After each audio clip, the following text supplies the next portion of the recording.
समय की धुन में अक्सर कुछ स्वर ऐसे खो जाते हैं जिनकी गूंज पीढ़ियों तक सुनाई देती है। हिमाचल प्रदेश की लोक संस्कृति में ऐसी ही एक अमर गूंज का नाम है रोशनी देवी। रोचक, मनोरंजक और ज्ञानवर्धक कहानियों के प्लेटफॉर्म हिमाचल बिजनेस की लोक के राग सीरीज की आज की कड़ी में बात उस पहाड़ी गायिका रोशनी देवी की जिसने सिर्फ 14 साल की उम्र में आकाशवाणी शिमला से गाने की शुरुआत की थी। फिर जालंधर रेडियो से रोशनी देवी की पंचम तरंगे घाटियों में गूंजने लगी। उसको गाते सुन लोग रेडियो के पास ठिठकने लगे।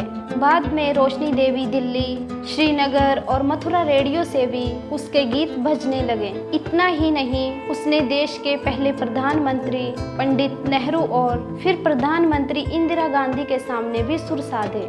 10 साल की उम्र में मखमली आवाज का जादू। 20 मार्च 1944 को तत्कालीन बागल रियासत के एक छोटे से गांव समोती क्यार में गरीब तूरी परिवार में जन्मी एक बच्ची नन्हे हाथों से हवा में नाचती थी और तुतलाती जुबान में गीत गुनगुनाती। माँ नंदी खुद लोक गायिका थे और बेटी रोशनी में जन्मजात सुरों की चिंगारी थी। सांस्कृतिक और सामाजिक समारोह में माँ बाप के साथ जिद करके जाना और पायल की छनक के साथ थिरकना, यही रोशनी देवी का पहला संगीत विद्यालय था। 10 वर्ष की उम्र तक पहुँचते पहुँचते उसकी मखमली आवाज का जादू चलने लगा था। पंचम स्वर में उसकी तान सुनकर लोग शाबाशे कह उठते थे। रोशनी देवी के बिन अधूरे गिद्दा और नाटी।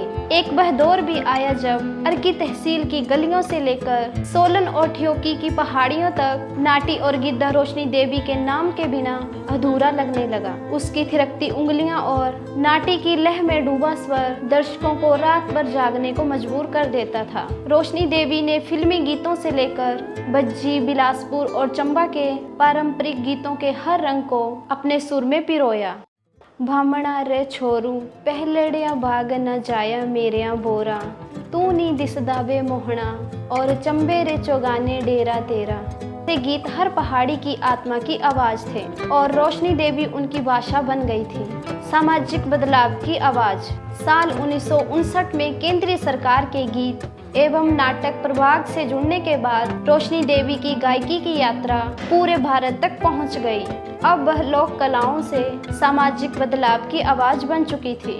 लोकगीतों में वह रूढ़ियों पर प्रहार करती, नारी के संघर्ष को सुर देती और हर श्रोताओं को सोचने पर मजबूर कर देती थी।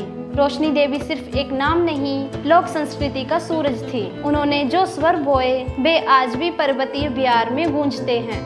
बामणारा छोरू से लेकर चंबे रे चौगाने तक हर गीत उनकी उपस्थिति का एहसास करवाता है। लोक जीवन में जिंदा है आवाज। हिमाचल प्रदेश भाषा, कला एवं संस्कृति अकादमी में उन्हें सम्मानित करने की घोषणा की। अकादमी पुरस्कार की घोषणा के कुछ ही दिनों बाद 24 दिसंबर 1995 को यह स्वर सामग्री सदा के लिए चुप हो गई। रोशनी देवी को मरणोपरांत साल 1996 में सम्मान मिला, जिसे उनके पति ने ग्रहण किया। जब भी चैत्र मास आता है, जब भी कोई ढोलक की थाप पर थिरकता है, जब भी कोई लोकगीत गुनगुनाता है, रोशनी की आत्मा वही मौजूद होती है। वह चली गई पर लोक के राग में आज भी उसकी आवाज जिंदा है। तो ये थी कहानी लोक गायिका रोशनी देवी की। ये कहानी आपको कैसी लगी, अपनी प्रतिक्रिया जरूर दें। अगर आप इस वीडियो को YouTube पर देख रहे हैं तो चैनल को सब्सक्राइब करें। अगर आप इस वीडियो को Facebook पर देख रहे हैं तो पेज को लाइक करें और फॉलो करें। आप हमें Instagram और Twitter पर भी फॉलो कर सकते हैं। ऐसी ही रोचक, मनोरंजक और ज्ञानवर्धक कहानियों के लिए जुड़े रहें हिमाचल बिजनेस के साथ। बहुत बहुत धन्यवाद।